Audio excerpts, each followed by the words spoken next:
A continuing exploration of cultures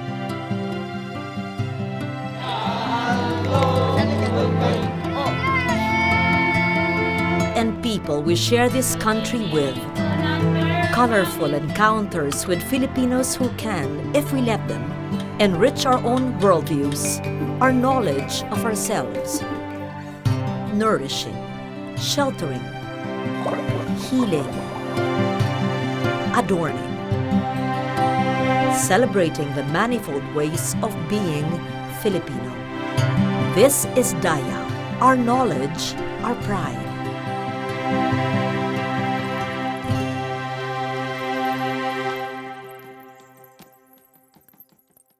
A mystic once said, if you want to truly pray, then you must sing and dance with all your heart.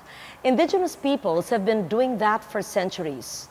What for us may just seem like a performance was, for our forefathers, one continuous ritual that brought together chant, music, and movement, all melding into one deep spiritual experience where performer, supplicant, audience, and priest were all willing participants.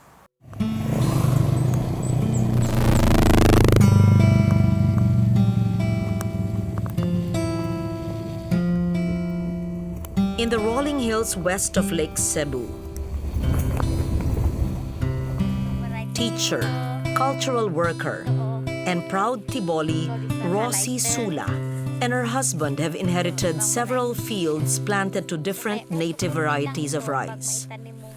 Tawag ko dito, hulutlong. Ito siya, hulutlong. Ito yung pinaka-first ever na sinaunang variety ng mga ninuno. Sa ngayon, sa ibang tao, wala na sila nito. But more than just developing a homestead, Rosie wanted a space where she could still practice her vocation as a chanter. The hero, Tud Bulul, is a subject of the greatest Tiboli chanted epic.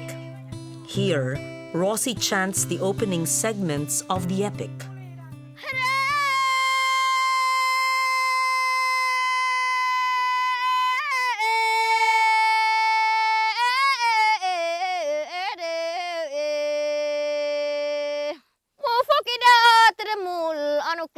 Matukufud gamdalit anok mugul manad kabog ngandalum ket magong mules bayo halong kapso. With her own rice fields ready for harvest, Rosie practiced a simple ritual, one that has preceded all Tiboli harvests. First, from atop a raised platform overlooking the fields, she struck a percussive wooden resonator that drove the birds away.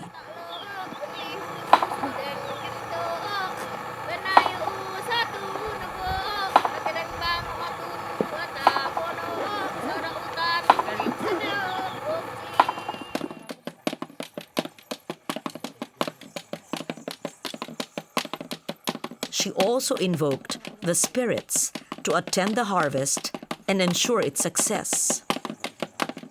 The simple invocation over, the fields were ready to be harvested.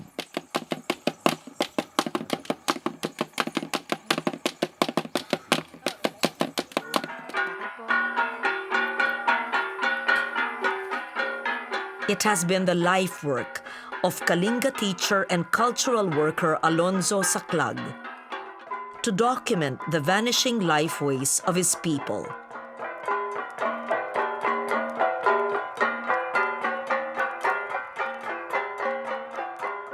For his work, he was awarded the Gawad Manlilikanang Bayan. The Kalinga's reputation as fierce warriors has long obscured their skill at oratory. Their vigorous dances, their epic chanting,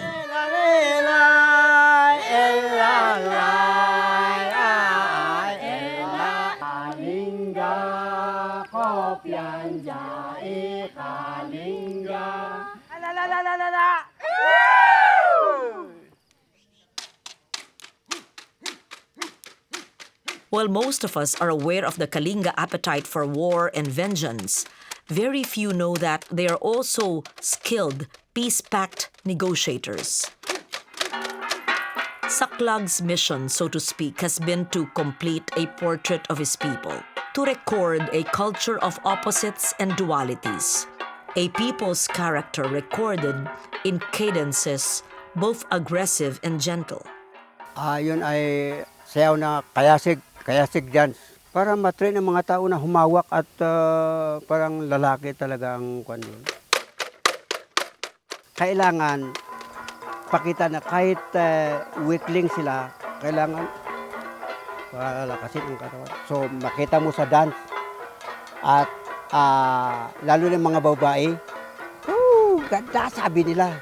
Para yung mga lalaki defend the village, walang deserter, at all cost defend the village. So mga lalaki dahil ina-appreciate ang mga babae ang kwan nila, kailangan matapang at i-defend ang village. Ma-overrun yung village kung tatakbo ang mga warrior. So makita mo sa sayaw na hindi ngumiti ang pagdating sa ang sayaw na yun ay yung tadyok, lalo sa tadyok. Huwag kang ngumiti. If the Kalinga celebrate the aggression of the warrior, they are also equally renowned for instituting the budong, or the peace pact. The Salidumay song cycle is often sung by participating members of the peace pact celebrations. Kahit ilan ang namatay sa tribal war, pag matagal na, lalo na kung nahirapan ang mga tao, at sa belief namin, may kabunyan. At bago dumating ang mga missionaries, naniwala kami sa kabunyan kay God.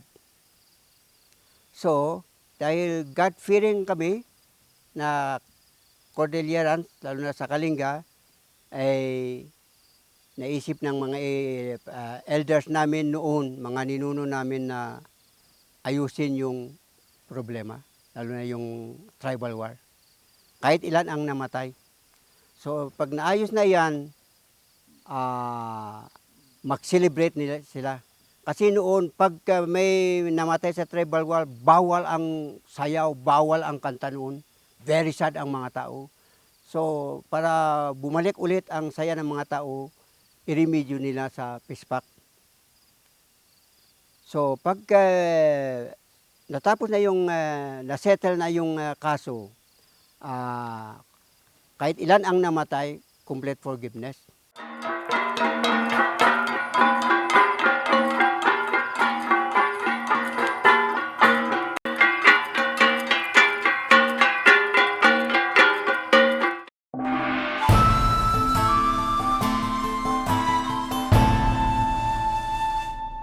In the vast repertoire of Filipino lowland folk dances, one in particular stands out as a unique example of both a prayer and a performance.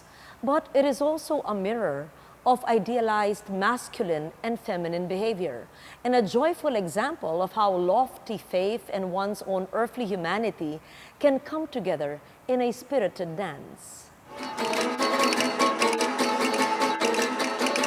Ang isa nga subli po sa akin ay isang paraan ng panalangin na ito po ay isinasagawa sa paraang pagsayaw at pag-awit. Marami po ang mga taong nagkakasakit, nagkakaroon ng luwa na po sa ospital. Kapag sila ay namanata na sila ay susubli, sila po ay gumagaling. Marami po ang nag-ahangad na kung sakaling meron silang mga selebrasyon tulad po ng birthday, tulad po ng anniversary ng kasal, tulad po ng pagpapasalamat at sila'y gumaling sa kanilang karamdaman, talaga pong isinasagawa nila o ipinagpapahalaga nila ang pagsusubling ito. Isang pamamanata na ito po ay namana namin sa aming mga ninuno at hanggang sa ngayon ang mga batang maliliit ay amin din tinuturuan at ginagabayan para maisagawa ang gawaing ito o yung kulturang ito sa aming bayan, Agoncillo. The Subli is unique to Batangas, especially to the area of Alitagtag or Bawan. In 1888, Wenceslao Retana recorded the legend of the Holy Cross of Bawan and the dance that honored it. He describes a dance as performed by pairs, a girl and boy, who move with a wonderful speed always as a pair in animated giddiness. They turn, stoop, sway, stand upright, and shake, always to the beat and in an indescribable rhythm that suspends, attracts, and enraptures the audience at the same time. However enchanting Retana's description was, it failed to capture the religious essence of the dance. Sa amin po, ang una namin pinararangalan at isinusubli ay ang mahal na poon Santa Cruz. Palibhasa po, ay ang aming mahal na poon ay maliit lang na kaya naming isayaw at kaya naming isubli sa pamamagitan ng pagpaparangal sa kanya. Tapos po, sunod roon, meron po kaming tinatawag na bawan, meron po kaming tinatawag na dulo-dulo, meron po kami sinasabing bilao na bangkaan. Ganun po ang mga style namin. Different hand and foot movements make up the Manunubli's repertoire. Step ng mga lalaking magandang step na ganyan. Merong medyo mayabang-yabang, merong mas simple-simple. In the words of scholar Elena Rivera Mirano, in the Subli, song, dance, poetry, and prayer are merged in a single ritual performance. Talaga pong iginagano ng kamay para po ipaano sa mahal na poon ang aming pagpaparangal sa kanya bilang isang sinasampalatayana namin na talagang siya yan.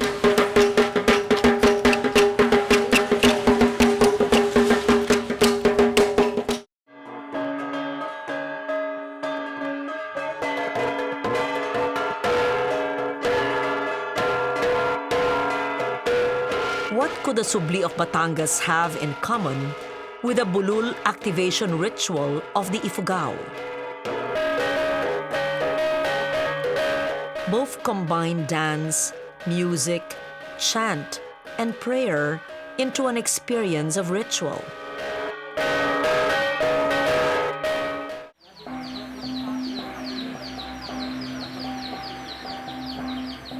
The Bulul, as many Filipinos now know, are the granary guardians of the Ifugao of the Cordilleras. While we know them only as iconic symbols of the Cordilleras, we know little of how these figures are actually created and used, or how music, chanting, and dancing come into the ritual of their creation. The Dulnuan family of Kinakin in Ifugao followed the traditional stages when they commissioned their bulul figures.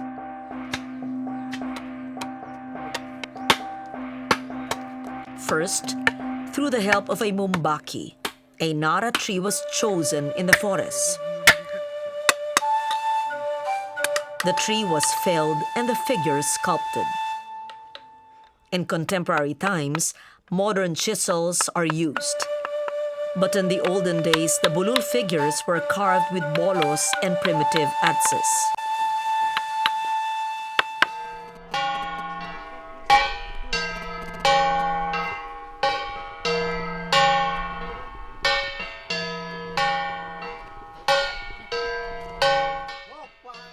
The morning when the bulul are brought to the Dulnuan home, Mumbaki Ambohnon greets the statues by chanting the origin myth of the first bulul deities.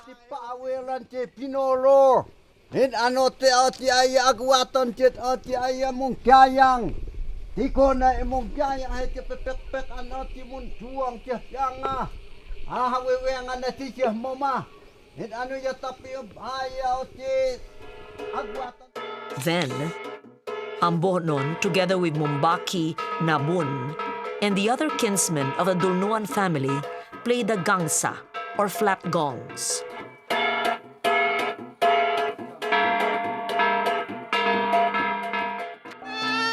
Having been welcomed into the ritual space, the Bulul come together with sacrificial hogs and chickens, rice sheaves, heirloom jars, and Mumbaki priests.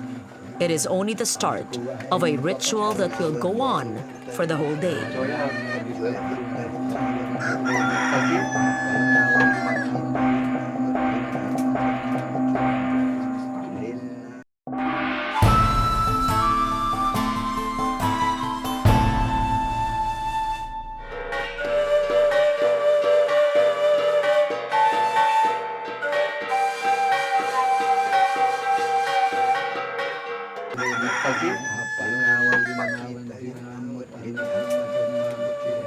After the joyful playing of the gangsa, the Bulul activation ritual continues as the two Mumbaki begin a series of long chants. They call on the ancestors of the Dulnuan family as well as the many deities of the Ifugao pantheon to come and witness the activation of the Bulul. They also call on the Bulul deities to enter into the statues. There is a sacrifice of 3 roosters and the reading of their bile sacks.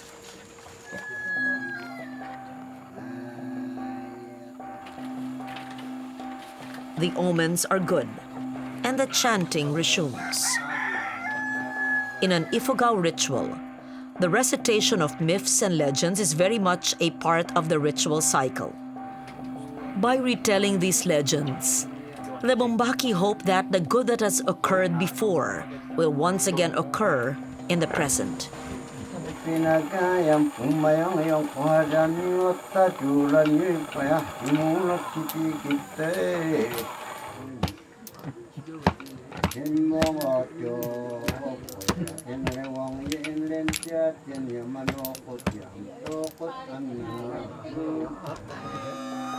Finally, it is time to sacrifice the 3 large hogs. The sacrifice leads to another reading of the liver.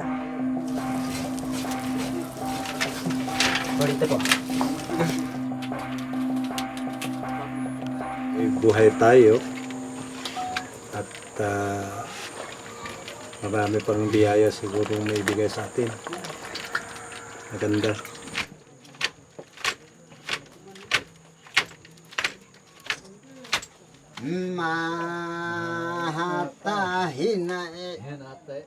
And then to the final consecration, where the Bulul figures are made to drink the rice wine after being bathed in the blood of the animal.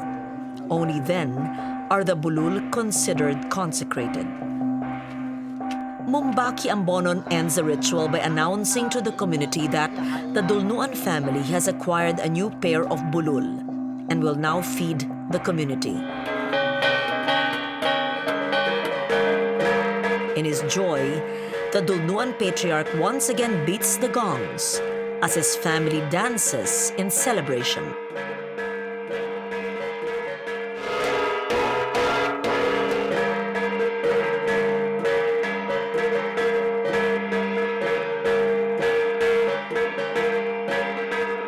Traditional Filipinos belong to a culture that does not fragment the human being into separate compartments of being. Simply because the way we organize our society, the way we organize our life, is according to a spiritual principle which makes human beings whole. Because if we organize ourselves according to the dictates of serving a cause, a higher cause in life, then we mobilize all of our being to direct ourselves to that cause. And therefore, if we direct our whole being to devotion to the sacred, for example, we have to, master every aspect of our being, not just the physiological, not just the emotional, not just the intellectual, but the whole of it. No? While in our traditional setting, we are usually devoted to a sacred being, especially during performance of rituals. In a ritual setting, we usually express gratitude to the Almighty. And in expressing this gratitude, we must act not only as a physical being, but also as a being of emotions, intellect, and spirit. So, we don't fragment the arts. Because if you are just an architect in an urban setting that has to do with economic development, an architect will not have anything to do with dance, will not have anything to do with chants. But in a ritual setting, where you express gratitude and pay homage to the sacred beings or to the deities, then you will be engaged in rituals. Rituals in general will integrate chanting, dance, the visual arts, and many other kinds of art.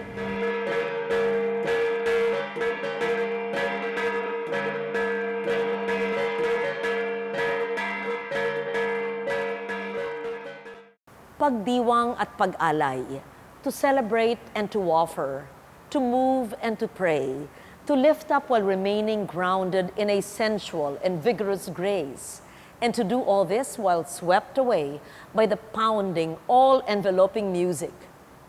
Maybe we've been keeping still and looking inward for too long. Maybe the indigenous Filipinos knew all along that to pray hard, one must move and sing and play instruments, for only then could we truly lose ourselves and be connected to the divine.